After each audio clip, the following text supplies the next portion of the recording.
Hello all and welcome back to Time to Dice Character Creation, where we take your favorite fictional characters and make them a Pathfinder 2nd Edition. Today, we're wrapping up our Howl of the Wild coverage with something special, the long-body Pokemon, Furret. Some builds are for the algorithm, some builds show off new books, some are fan requests, but this build is just for me. So without further ado, let's get started. Furret is a Pokemon, and Pokemon are their universe's equivalent to animals. So we're going to pick up Awakened Animal. Awakened animals get to pick their size. Ferrets are cute little critters, but the Pokédex say they're just shy of 6 feet long.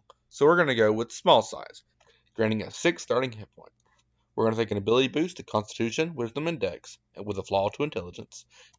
We also get Awakened Form, letting us wield items like humanoids can, and Awakened Mind, letting us count as either humanoid or animal for spells. Finally, we pick up the Running Animal Heritage, letting us pick up a movement speed of 30 feet. For our background, we run into a bit of difficulty choosing one background to fit an entire species, but the entire Pokemon world is built around animals that fight for the entertainment of their human overlords, so we're going to use the gladiator background. But you have my full permission to pick another background that fits your particular ferret. But that's only for this build. All other builds have to be followed to the letter or you're playing them wrong and will be shamed accordingly. Anyway, the gladiator background gets an ability boost to both Dex and Wisdom, and training in both performance and gladiator lore skill. Finally, we get access to the impressive performance skill feat. Moving on to our class goals. First off, other Pokemon can fly majestically through the sky, but Furret can walk. So let's make sure we can do that to the best of our ability. Secondly, 2 out of 3 of Furret's abilities apply a better perception than other Pokemon. So we need a class with a high proficiency in perception. Finally, there's no way we could possibly get every move Furret can learn, so let's limit ourselves to moves that we get through level up. All this considered, we're going to go Ranger. No other class gets access to avoidance of difficult terrain directly through the class chassis, but we will be taking quite a few multi-classes, so be prepared. Rangers start out with expert proficiency in perception. Before evolving into a Furret, Sentret act as scouts, constantly looking out for danger. We also get expert in fortitude and reflex save, reflecting our high speed and HP stat. For our skills, we're going to pick up 4 trained skills, plus our intelligence modifier, plus nature and survival, allowing us to survive in the wild before a trainer catches us. Finally, we get training in martial weapons and up to medium armor, neither of which we will use for this build. This will be one of the easier characters to do ability modifiers for, as they have base stats directly in the game. First, highest stat is speed. This translates most directly to dexterity, but a point can also be made for wisdom, as speed in the games makes you go first, whereas in Pathfinder, perception is most likely used for initiative. We will invest heavily in both of these stats, just to be safe, with Dex at a +4 and Wisdom at +2 from the get-go. Next, we have Furret's HP stat, which translates directly over to Constitution, at a +2. Strength will be at a +1, reflecting Furret's attack stat, and Charisma will also be at a +1, because Furret is so cute. That's not a stat in the game, that's just a fact. Actually, it is a stat in the game. It's just not tied to a particular Pokemon. So, you know what, I'm just going to move on. Our intelligence score is at a -1. Pokemon perform best when they leave the strategizing to their trainers. For our skills, we're going to pick up Legendary and Acrobatics. Ferrets in real life are hard to keep a hold of. In the Pokemon world, I can only imagine. We will also get Master Athletics. It's one of the most useful skills in battle, and ferrets are actually pretty good swimmers. And Survival, because if you're a wild Pokemon, you have to hunt to eat. We also get Expert in Nature. As a Pokemon, you're a part of the natural world. And we get training in Arcana, Deception, Gladiator Lore, Intimidation, Occultism, Religion, Stealth, and Thievery. Full disclosure, some of these skills don't fit well. We just get so many extra skill increases from all the multiclassing we're going to do that we have to spend them on something. Furret is a ferret. They don't do much. Alright, all that out of the way, we finally made it to level 1.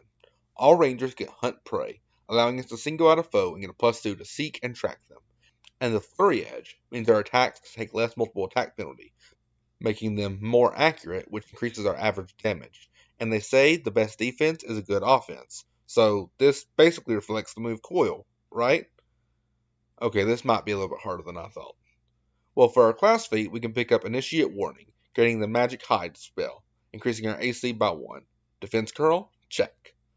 Finally, for our Ancestry feat, we can pick up You're So Cute. This doesn't really replicate any of Furret's moves or abilities, but, I mean, come on, look at them. So fluffy. Oh, And we also cross Scratch out the list with our basic claw attacks. At level 2, we get the class feat Relentless Stalker, letting us chase down foes who try to move away from us. Our Pokédex entry does say we run down foes down with speed after all. At level 3, we increase that speed with the Fleet feat, increasing our speed by 5 feet. We also get Will Expertise, bumping up our Will saves to Expert to help us avoid being confused. Level 4 lets us use our Keen Eye with Scout's Warning. Whenever we roll initiative, we can use a free action to give all our allies a +1 to their initiative rolls. At level 5, we get an Ancestry feat, Wild Stride, allowing us to stride twice with a 10-foot bonus to our movement speed, letting us make a quick attack against our foe. We also get Trackless Journey, meaning we can move at full speed while covering our tracks, and Weapon Expertise, granting us expert weapon proficiency, and gives us the effect of our weapon's critical specialization, but only against our hunted prey. At level 6, we can pick up Monk Dedication, bumping up the damage our fists do to a d6. Rules is written, I don't think this increases the damage our claws do, as it specifically says fists rather than unarmed attack, meaning this doesn't do much for us at this level, but we'll build onto it later. At level 7, we get proficiency upgrades, with natural reflexes, perception mastery, and a damage boost with weapon specialization, and a boost to our initiative with a general feat, Incredible Initiative. Got all that? At level 8, Monk's Moves increases our speed by another 10 feet, as long as we are not using any armor. Now that's agility. At level 9, we can use the Tooth and Claw Ancestry feat to pick up a Fist attack, which will be boosted to a d6 by our Monk Dedication, allowing us to use the move Slam. We also get Nature's Edge, which lets us count enemies as off guard to us when they are difficult terrain. Moving on to level 10, Monk's Flurry should be called Monk's Fury, because it lets us use the move Fury Swipe, attacking foes multiple times with just one action. At level 11, we can pick up Untrained Improvisation, making us never truly untrained in a skill again. Even if we roll a check that we would be untrained in, we add half our level if we don't have a proficiency bonus to add. We also get Warden's Endurance, increasing our Fortitude saves to Master, and Medium Armor Mastery, bumping our AC proficiency to Master. And finally, Unimpeded Journey lets us ignore difficult terrain entirely. We've gotten pretty much all we need from the Monk Dedication, so let's use our level 12 class feat to pick up Champion Dedication, granting us proficiency in heavy armor. I mean, Furret can wear an assault vest in the game. Not saying it's the best choice, but it's definitely a choice.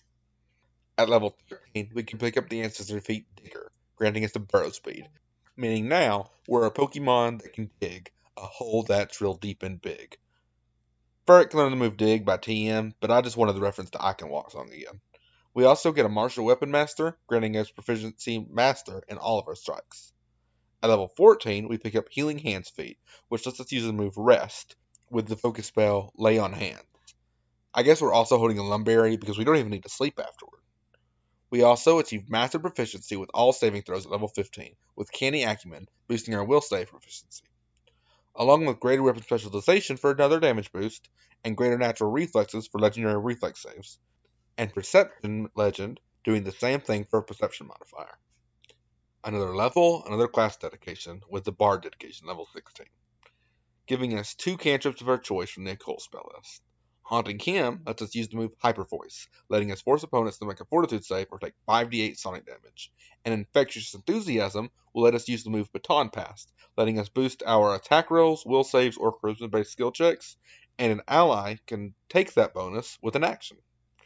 At level 17, we pick up Awakened Stride, upgrading our Wild Stride ability and letting us stride up to 3 times and become concealed during that movement. We also get Masterful Hunter at this level, doubling the benefit from our hunted prey, and cutting our multiple attack penalty down to a -1 with agile weapons. Alright, now let's get some spells, shall we? We pick up basic Bard spellcasting level 18, granting us a rank 1, 2, and 3 spell slot. Draw Ire will work for Follow Me, directing attacks toward us. This spell deals 1d10 mental damage and makes the foe take a -1 penalty on all attack saves against anyone else but us. Blood Vendetta is a reaction we can take when an opponent attacks us to hit them with a Sucker Punch, forcing the foe to make a will save or take 2d6 persistent bleed damage. And for our rank 3 spell, Wooden Double lets us use a reaction to summon a Wooden Double that reduces damage by 25 points. This replicates Amnesia. Well, kind of, sort of, if you squint. They both reduce damage we take, so yeah, it might do with some reflavoring.